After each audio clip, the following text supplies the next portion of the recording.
Okay, so if anybody's like me, you don't regularly go out and start your portable generators, and what happens is they become really hard to start when you need them. So I'm gonna show you a little trick to get those generators fired right up. So what you need is some of this starting fluid. You can buy it at Tractor Supply, AutoZone, really any automotive, retailer. And what you want to do is remove your air filter cover. There's usually a screw just like this. This ryobi is less than a year old, but it's having a hard time starting, which is to be expected because I have done zero maintenance on this. It's literally just been sitting in my garage with a full tank of gas. And remove that cover, and you want to take a little bit of this. It's got a little nozzle. Wet that air filter. Turn the bad boy to cold start. Let's see what we got.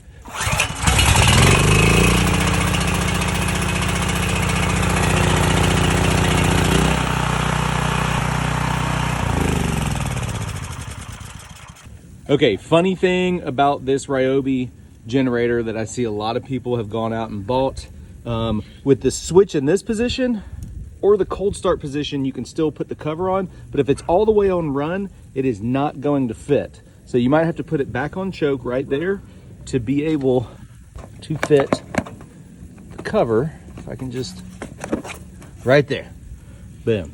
Put the screw back in. You can do this while it's running. You're good to go.